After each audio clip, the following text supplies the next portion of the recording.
This video is sponsored by Empower. It's an app that'll help you save money and it'll help you budget money. I've been using it for a while and it's free. To download it, simply go to empower.me/companyman. The link is in the description.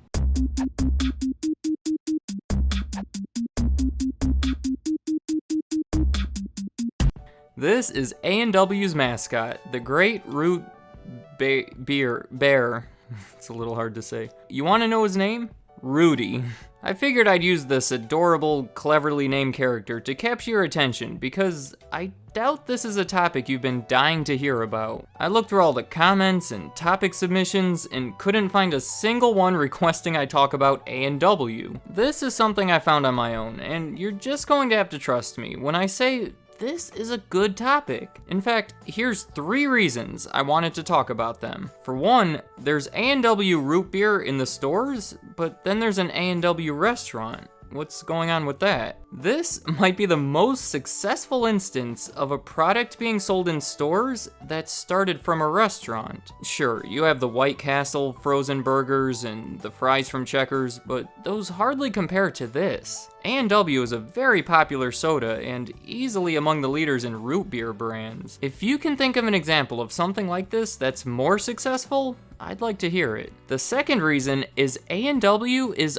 arguably the first restaurant chain and the first drive-in restaurant. I say arguably because what constitutes a restaurant chain or a drive-in restaurant is debatable. I don't want to take part in that debate, but even if they weren't the first, they were one of the first, predating practically any fast food chain that you can name. They started in June of 1919, and after doing some math, I learned they're only months away from celebrating 100 years of business. And finally, the third reason I wanted to talk about them is because they use one of those "and" symbols in their name called an ampersand. It's Shift 7 on the keyboard, but they're also fun to draw. It gave me an excuse to draw a few of them.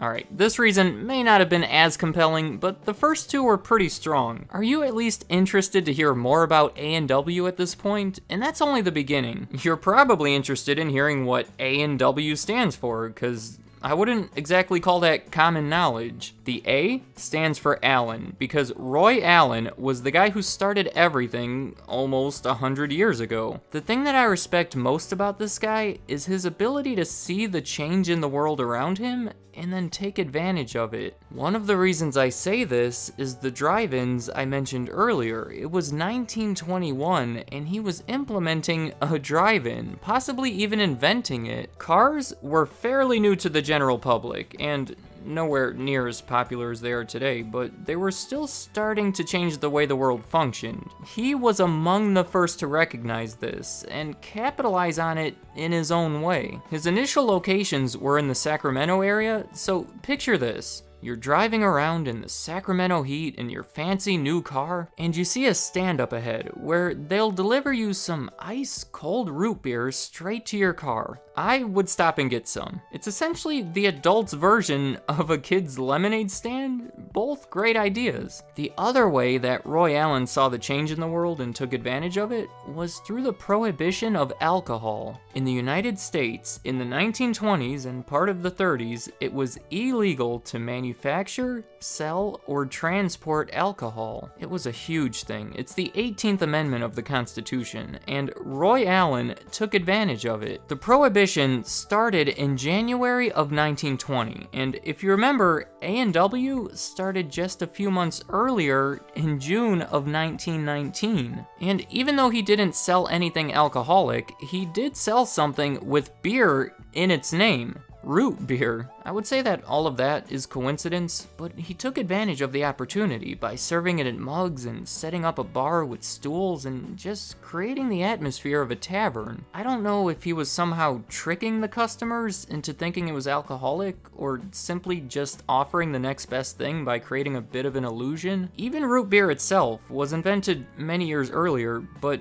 it was initially given the name for similar reasons, just to make it sound more enticing and attract more customers. When looking back at the 1920s, two of the most significant parts of the decade were the rising popularity of cars and the prohibition of alcohol, both of which were used to the advantage of A&W. Now, the W in A&W is a little less important to the story. It stands for Wright, named after Frank Wright. Very early on, Roy Allen brought him on as a partner to help him expand. That's when they came up with the name and everything. But then 4 years later, Roy Allen bought back Frank's share of the company. That's about it. I had much more to say about the A than the W. I don't want to minimize Frank Wright's contribution to their success, but the main guy here definitely seems to be Roy Allen. That was the start. That's how the company got off the ground. By the end of the decade, they were a well-established business. Now, I'm going to start going faster and skipping around a little bit, all the way to 1950, because that ends the involvement of Roy Allen. At this point, he was approaching 70 years old, his wife had just gotten sick. At the time, there were 450 A&W locations. He sold it to someone you wouldn't know, so I'm just going to make another jump to the 1970s. The owners at this point were called United Brands. Now, up until this point, over 50 years of existence, A&W was only sold in restaurants, meaning it wasn't sold in stores. In the early 1970s is when United Brands finally decided to do it. They started by first offering their original root beer, who quickly became the leader of the root beer market. They followed it up with their sugar-free kind, which later became their diet root beer. A little later in the 1980s, they introduced their cream soda and diet cream sodas. But in the 1970s, when they started all this, it led to some changes. Why do you hold your root beer that way? Because that's how I hold a frosty mug of A&W. But that's not a frosty mug.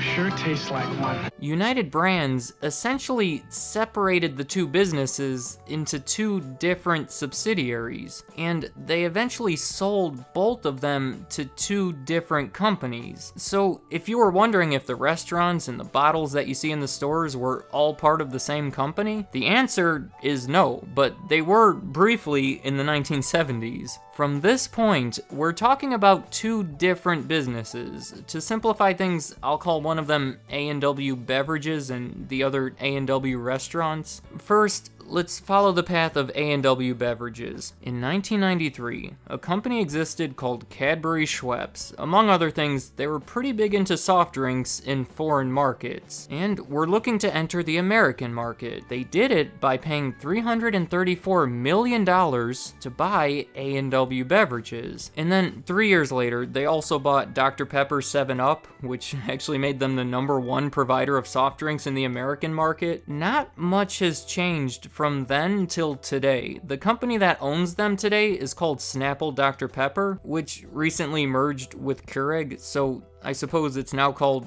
Keurig Dr. Pepper. It's just hard to say these things properly without getting caught up in the details. To try to make it a little simpler, today the people who own Dr. Pepper also own A&W, and it's been that way for a while. Now, following the path of A&W Restaurants, and I'm sorry to say this is also easy to get caught up in the details, but bear with me. In the late 1990s, the fast food fish restaurant Long John Silver's was in trouble, and A&W bought it for over $200 million. The company that was formed by the merger was then bought in 2002 by Yum Brands, which is another company that can easily get us sidetracked, but I'm staying on course as much as I can. Their big plan was to own a bunch of fast food restaurants and start putting them together in the same building. So if you've seen an A&W combined with a Long John Silver's, or a Pizza Hut combined with a Taco Bell, or whatever, this is where that comes from. But today, you won't see an A&W combined with anything, because after 9 years, Yum decided to sell them. They sold it because it wasn't really helping the other brands or bringing in the money and the customers like they had hoped. It honestly was never even a big part of their business. And plus, they wanted to expand internationally, and A&W wasn't helping much in that department. It's a very American brand. They even used the slogan, All American Food. In 2011, Yum sold A&W to a group of franchisees. employees who currently own the restaurant chain. In an attempt to learn about the current state of their restaurants, I went to their franchising website, which I realize is trying to convince me to open a franchise, so of course I'd leave with a good impression. But they state that they're up 33% in same-store sales growth on average since 2011, and that's pretty good. I know I may have started rushing things at the end there. It started involving all these other massive companies that easily deserve their own videos, so I was careful to keep things specific to A&W for today. But you have to admit it, I was right. This was a fantastic topic for a video. There's an interesting foundation started by an innovative businessman and closely connected to American culture. It's split into two separate companies, both of which I think we can call successful. And we can't forget the ampersand. Let me know in the comments, did you think that there was so much behind this brand? My guess is that most of the viewers were aware of the root beer they sell in the stores, but may not have been aware of the restaurants. They're not exactly one of the most popular food chains out there, but they are one of the oldest, and in my opinion, one of the most interesting. And by the way, if you're from Canada, most of this doesn't apply to you. As of 1971, the restaurant that you know as A&W is completely different from the one I've been talking about. It's been separate owners, the logo's even a little bit different. So I'm sorry about that, Canada. I didn't mean to mislead you. But any thoughts you have about A&W beverages or A&W restaurants, even the Canadian version,